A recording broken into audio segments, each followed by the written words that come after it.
Hello, I'm Elizabeth De Brito, and this is Elizabeth's Exposé on Equality, the series where I call out the realities about inequality, racism, sexism, how they manifest and play out, speaking from my lived experience. If that sounds like your cup of tea, please click the subscribe button to be notified of future episodes weekly published on Thursdays. Last week I discussed how inequality is simply the end result of a long process and how surveying the lack of representation ignores all the ingredients that come together to create inequality. So, today I'm digging into this process and talking about gatekeeping in action. As I mentioned previously, gatekeeping is when people with power and privilege control who accesses their industry and who they deny resources and opportunities. Gatekeeping manifests in a number of ways and it can get complicated and uncomfortable, so at any point in this video, if you feel triggered by anything, please stop, take a minute, it's fine. So, I've experienced a lot of gatekeeping, particularly over the past 4 years, attempting to break into the classical music industry. So let's get into it by firstly providing the context. So I'm a mixed race woman, working class background. I know, despite the middle class accent, I'm working class. So no rich parents, inheritance trust fund, no privileged private school connections. I work a minimum wage day job, so I don't have any savings. And living in London, I was paying over half my salary in rent. So, like a lot of people. So, not really any disposable income. And I began at the bottom of the totem pole with no connections, etc.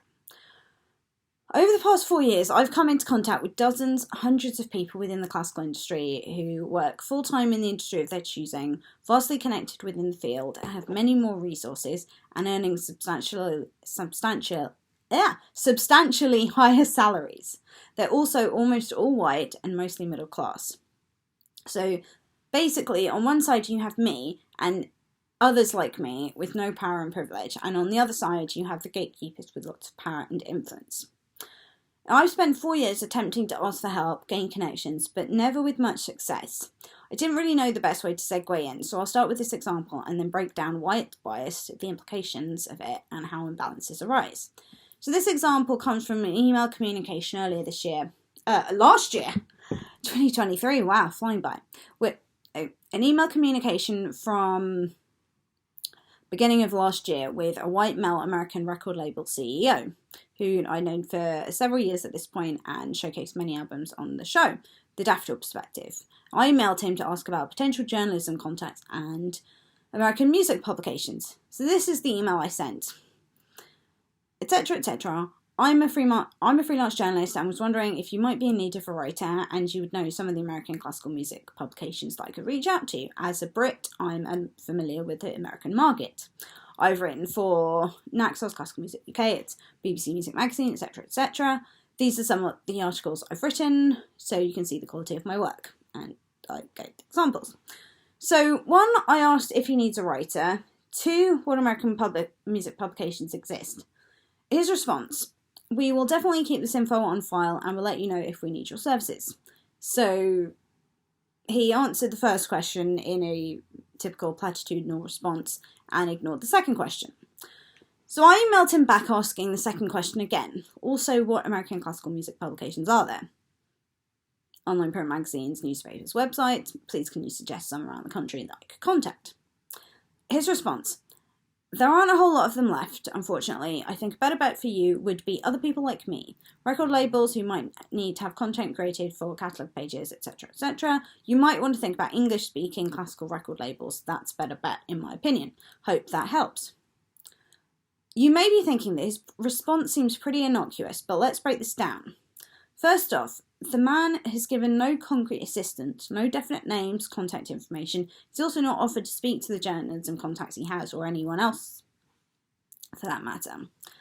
It's also interesting, actually, that he didn't mention Musical America, the oldest classical music publication in the States, still in existence. As a record label CEO, gotta think it's doubtful he's not heard of them or has contacts there.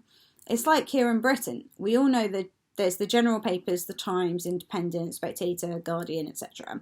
Then the music publications, BBC Music Magazine, NME, and others. They're almost universally known within their fields, even if we don't have specific contacts there. So that was interesting. So this white man, he's not been helpful at all. That's gatekeeping on a basic level. Someone who's well connected, well resourceful, highly paid, refusing to help someone who isn't. And this is racial gatekeeping. He's a white man who's well connected, well resourceful, highly paid, exec, refusing to help a struggling mixed race journalist whom he does actually know. However, the gatekeeping problem goes a lot deeper. Well, firstly, you're creating a basic time disparity here. If this white man contacted, say, 5 of his journalism contacts and brokered a connection, saying this person is a great, smart music writer worth speaking to, that would take maybe 10 minutes of his time, 15 minutes or so. By refusing to do this, he's created over 2 hours or more of work for me. So I have to research many unknown organisations and the right people within them, find their contact information, craft an email introducing myself, and send it. So he's creating me a whole lot more work. And when I've gone to him to help make my task easier, he's deliberately making it longer and more difficult. But wait, it gets better. In refusing to broker any introductions, he's telling me I have to cold contact people. Cold contacting rarely works. Yeah, sometimes, and maybe to receptive audiences, but really not often. In general, people do not like being cold contacted. Think of street fundraisers. This gatekeeper is forcing me into action that's unlikely to achieve success. But also, as well as that, I'm championing diversity and equity, and I'm an expert in marginalised composers. So try telling that to white industry leaders that are really complacent in their superiority. Being cold contacted by women of colour claiming to have more expertise than them, it doesn't go well. And again, this isn't just about me. It isn't really about me at all. But all of us attempting to create equity within our various fields.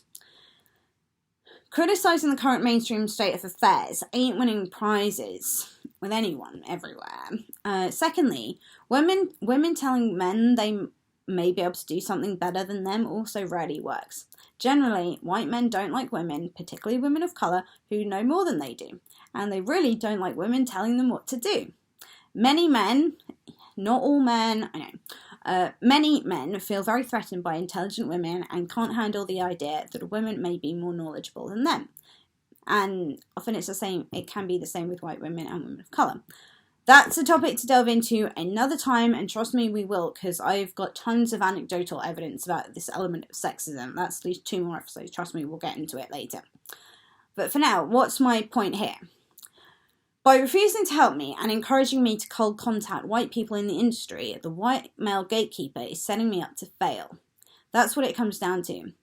And like I previously said, they don't want to diversify anyway. They don't want to be criticised, and they don't want advice from women of colour. Had this person contacted a few of his friends about me, explained what I do and how I can help them, they likely would have been more receptive. Or possibly, anyway. Almost all of the few paid opportunities I've had, and I can count them on both hands, have been through recommendations from men. When women recommend me, I don't think I've ever heard anything, but that's a topic for another time, as is nepotism. So that's the basic white male gatekeeping interaction. 1, deliberately denying me access to his pool of resources and opportunities. 2, actively putting up barriers to make it harder for me to access the industry. And this might seem like a small, insignificant interaction, but for one person, it created a large compounded effect. And then you have to consider how many times I've experienced interactions like this, and also how often someone like this white man has acted with someone like me.